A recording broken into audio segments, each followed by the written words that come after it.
long, Alice. One pill makes you larger, and one pill makes you small. Friends cannot be neglected. Hurry. And you know you're going to call Alice. What's the matter? The Hatter's the matter. Hatter is my truest friend. If he's in need, I will help him. It will be a race against time.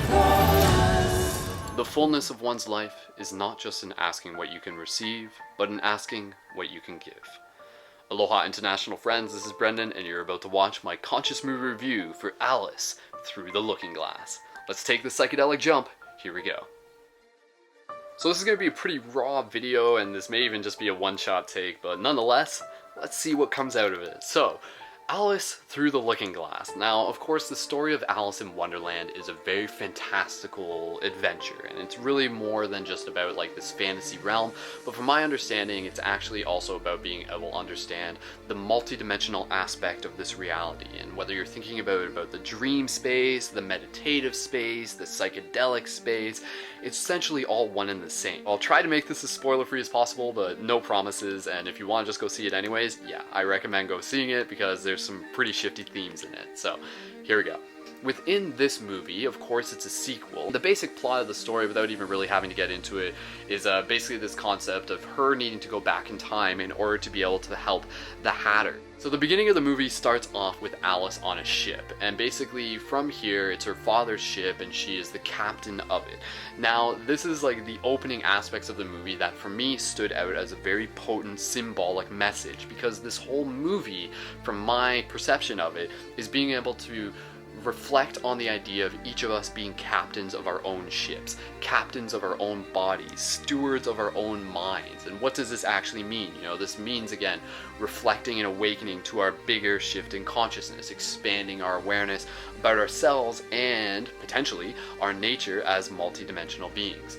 So within the story, as it evolves, Alice eventually finds herself back in Wonderland. And of course, within the concept of Wonderland, we see some very fantastical things. We see concepts of like proportion shifting and everything. And that in itself is very reminiscent of the dream space. It's very reminiscent of the whole like as above, so below fractal nature of this reality. Scale is sort of relative kind of thing. So we see Alice like multiple times within this movie sort of like opening doors and falling through into new places, like jumping through portals and ending up in new environments. And so again, you know, these concepts are things that you read about within the concept of lucid dreaming, becoming aware within your dreams. These are actual abilities. Within dreaming, you know, you can imagine like a black hole, or it can be like a keyhole, and you could like go through it, and then you could like end up somewhere completely different, wherever your thoughts imagine yourself to be. So it's kind of cool to see that concept coming through on screen. And so another big part of this movie that's sort of happening parallel is this idea that like within the physical normal dimension, Alice is kind of being coerced into a life that she doesn't really want to live, you know, like she finds herself off the boat, and now people are just like, oh yes, like sign these deeds, do material things, live in society's expectations. But she's like, heck no, like I'm gonna do my own thing. I want to be who I am, which again goes back to the concept of being a steward of your ship, being a captain of your own ship. And what happens when more of us become captains of our own ships? That's the part that really interests me. What happens when more of us become our authentic individual, and we don't just confine to society's expectations, and we start living ourselves authentically and expressively and vibrantly, and our life becomes these magical adventures. That to me is again one of the concepts that stood out in this. And so as the movie progresses and everything, Alice goes through a lot of lessons. We see some more psychedelic stuff. We get into the concept of time and being able to travel through time, and yet understanding that our actions have consequences and effects and everything like that. The concept of time being embodied as a character within this movie is a very interesting idea that we don't really see very often. And from her perspective, she's like, oh, time is a villain, time is this thing that just eats life away. Yet what happens when we look at it as time being a gift? You know, time, when you understand that everything is transient, everything is temporary, it really makes you appreciate things even more, and it really makes you appreciate the time that you have, especially from like a huge multidimensional perspective, understanding that we came here into this incarnation, so it's a real gift to be here, to be in the physical, to be able to like connect and share and tell our loved ones that we love them. This movie gets into the concept of time travel a lot, which I thought was really, really cool, because there's particular aspects, and again, this isn't really spoiling it, but there's aspects within this movie where you see Alice flying what is referred to as the chronosphere. And the chronosphere is basically a time machine, but how they do it is it's like this little ball that she flies around in, and she's traveling through the sea of time, and it is like, you know, it's like waves and everything. Within waves you see like the different places that she can go into, and to me this is very cool because, again, you know, it represents like this like hidden dimensional world that actually does exist, and it is something that many people have experienced within, again, you know, like meditation or even like lucid dreaming and even psychedelic experiences. And so the fact that she's like flying as a ball like through space and time, to me points to the idea of like the concept of the Merkaba. And the Merkaba, the star tetrahedron, the 3D star tetrahedron, is something you can look up and learn more about.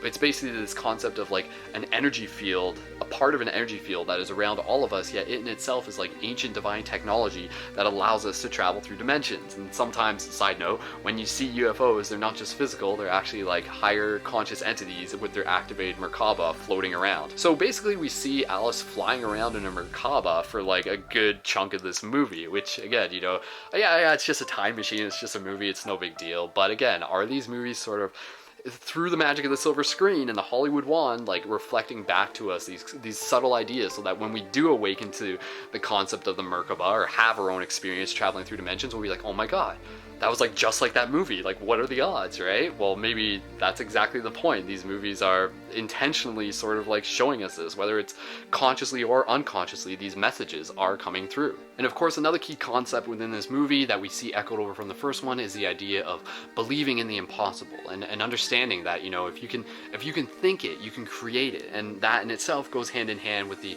awakening of the conscious mind, the connection to the awareness of lucid dreaming, and understanding that, you know, the dream world and this world are one and the same. And even within the movie, like the character of Johnny Depp, who has been in some very conscious and shifting movies as well, he himself, as a character of Hatter, like says, you know, dream world, this world, who's to say which is which? Again, you know, so if you can create within Wonderland, you can create within this world.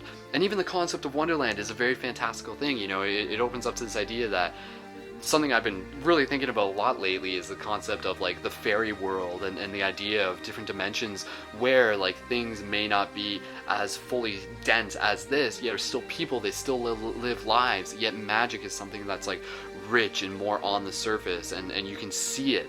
Being able to see Wonderland not just as a dream space, perhaps an allusion to another time in our past when magic was actually more prominent, and fairy folk and things like that were actually more like real. They are still real, but like something more present. That in itself is just an interesting topic for me.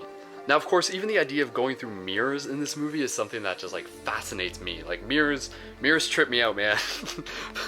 but again, you know, like the idea that these portals exist to another realm, and the idea of like stepping through the mirror, like stepping into a deeper part of ourself, you know, like looking into our part of ourself. Like when you look into a mirror, you're looking inwards, seeing that as a metaphor. These Wonderland worlds, they're not just outside of us, they're inside of us, and they're rich and vibrant, and we can explore them every single night if we choose to.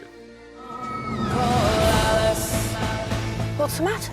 The Hatter's the matter. Hatter is my truest friend. If he's in need, I will help him. And so another lesson that Alice gets out of this close to the end is the idea of what I said before, you know, just not like understand fullness not just in asking what you can get, but in asking what you can give.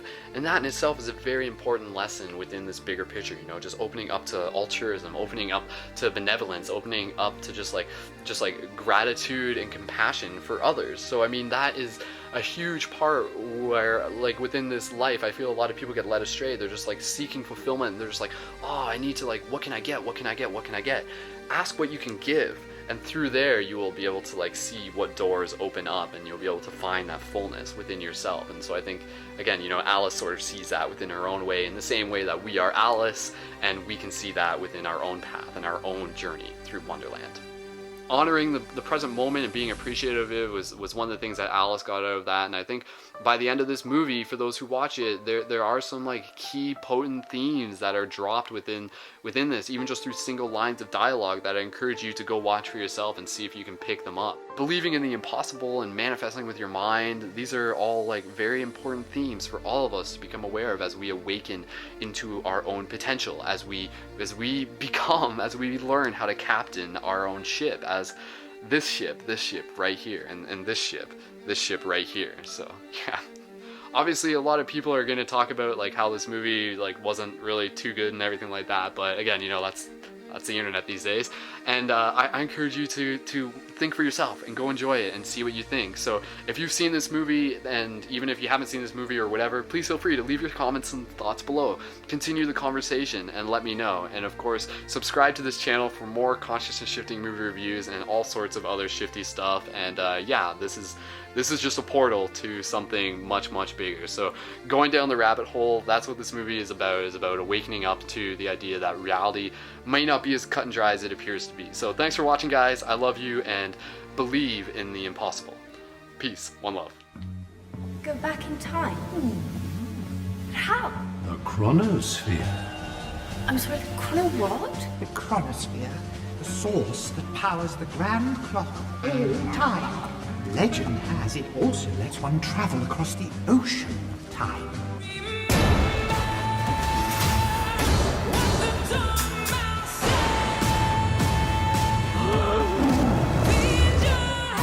Hold on, everyone. I don't want to hold on.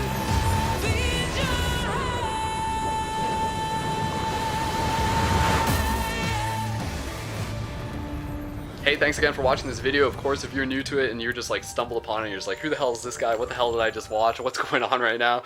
And you want to learn more, and maybe you're curious, then of course, check out the website that we got going on at ParadigmShiftCentral.com. It's a global team of people who are also collectively exploring a lot of consciousness shifting topics, including the ever so popular topic of dream exploration and lucid dreaming, understanding more about the wonderland inside of us. So if that sounds like something that's interested you, then please feel free to check it out, and I look forward to connecting and learning more alongside you guys. So awaken within the dream. Here we go.